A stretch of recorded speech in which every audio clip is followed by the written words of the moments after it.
We often think that aging leads to mental and memory decline.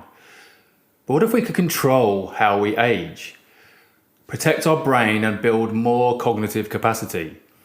Well, according to the latest neuroscience highlighted in Daniel Levitin's book, Successful Aging, our personality characteristics determine how well we age.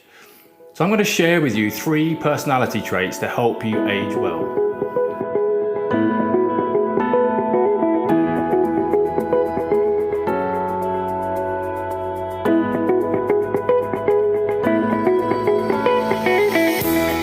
Welcome to episode 21 of Better Brain, Better You, where we're cultivating healthy brains at every stage of life. I'm your host, Dr. Ben Webb. Thank you so much for tuning in today. It's great to have you with me. I hope you had a good break over the Christmas period and are looking forward to a healthy and happy new year ahead. So today, I want to highlight the key personality traits that neuroscience has revealed help us to age well. But before we jump in, if you'd like to improve your understanding of brain health and the risks that can lead to memory decline and dementia, we have a free mini course for you that uses a simple, self-guided analysis of your habits and lifestyle and how these relate to your brain health. You can sign up for free at ologyonlinecourses.com/agewell. That's ologyonlinecourses.com/agewell. And if you're watching on YouTube, I'll make sure to pin the link in the comments below. Okay, so first of all, what do I mean by aging well? Well, aging well, or successful aging, as Daniel Levitin calls it in his book, is the ability to derive pleasure from the things that you've traditionally brought you pleasure as you go through your life. So you might discover new and enjoyable things along the way, but you remain engaged with the world and the people and the ideas in it rather than withdrawing into yourself. And you have the mental and physical health to do the things you enjoy doing. However, it's really important to distinguish healthy aging from unhealthy aging. Elizabeth Blackburn at the Salk Institute in the States, who won the Nobel Prize for Medicine, makes a really important distinction between your lifespan and your health span. Your lifespan is obviously the amount of time from when you're born to when you die. But your lifespan can be subdivided up into your health span and your disease span. So for the vast majority of the population, you're born, you live your life, and except for the odd cold or flu virus and perhaps a nasty bout of pneumonia, you're basically healthy for most of your life. This is your health span. But somewhere near the end of your life, you get really sick, and that eventually kills you. This last period in your life is what Blackburn calls your disease span. So there's lots of talk and medical interventions for extending your lifespan, but much less discussion about extending your health span. So aging well can be usefully described as maximizing your health span and minimizing your disease span. Increasing the number of healthy, happy years rather than just increasing the number of years we're on the planet. Okay, so now we have a clear description of what we mean by successful aging. What are the factors that help us to age well?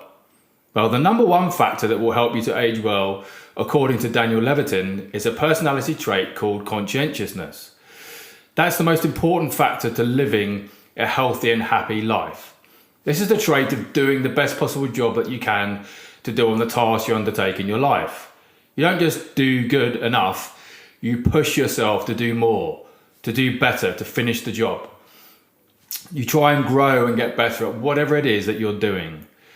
Whether that is maintaining a garden, putting in the practice to play your best game of tennis, choosing vegetables that are the most flavoursome and nutritious from the local market, cooking the most nutritious and healthy meal for your family, giving the best presentation at work that you can, striving to improve and make the best podcast or video blog. Still lots to do on that one, I'm afraid. Essentially, any human endeavour where you can learn and keep learning is neuroprotective. It protects your brain from damage and disease as you get older. And that is why conscientiousness is so important. What if you feel like you're not a conscientious person? Well, personality traits don't have to be fixed, you can change them. In fact, the whole field of psychotherapy is premised on the idea that you have the ability to change your personality characteristics. And there's a lot of psychology and neuroscience research that supports the notion of behavioural change. But obviously not all psychotherapy works for every personality. But let's just take one example. Cognitive behavioural therapy, or CBT, has been shown to be as effective, and in some cases more effective, than antidepressants at improving symptoms of depression. Now, studies have also shown that CBT can actually engender conscientiousness as a personality trait at any age. So the second personality characteristic to help you live a happy and healthy life is curiosity. People who are curious do better in life. If you can remain curious as you get older and learn new things, it protects your brain from damage and disease. So for example, learning how to play a musical instrument, or learning a new instrument, learning a new language, learning a new sporting activity, learning new skills and new knowledge. The more you can learn, the more brain cells you grow, and the more connections are formed between these brain cells. One of the myths that's out there about aging is that you can't grow new brain cells after a certain age, and you can't make new connections between these brain cells. Well, this is not true, and has been proven by neuroscience not to be true. Neuroplasticity, the ability of your brain to form new connections between neurons, goes on your entire life. This doesn't mean you won't get dementia or Alzheimer's, or that you can reverse it or slow it down, but rather the research actually suggests that if you do get it, you won't notice for years, or perhaps never notice, because you've built up what we call cognitive or neural reserves. Let me put it like this. If you go to the gym and you can bench press 150 kilograms, or you can run a 5k park run in 20 minutes, on a bad day, you might only bench press 100 kilograms or run that 5k in 23 minutes. You can do this because you've got muscle reserve or lung reserve. The same thing is true of your brain. You build up reserve in your cognitive and brain capacity by doing new things, and you draw on this reserve as you get older. So the third personality characteristic to help you age well is being grateful. One of the secrets to happiness is to embrace gratitude. So you're happy with what you have, and you're not focused on what you don't have. You're not feeling slighted, not carrying around anger. For example, how come my neighbour has a more expensive car than me? Or how come my colleague got promoted and I didn't? Or even being envious of the money and lifestyle of celebrities. Those feelings put our brain into a fear state. The amygdala goes into a flight, fight, or freeze state. Your brain releases cortisol, the stress hormone, which is toxic for the brain and for your learning and your memory. So instead, write down the things you are grateful for and remind yourself of why you're grateful for them. Tell friends, family, and work colleagues that you are grateful to them for the good things they bring into your life.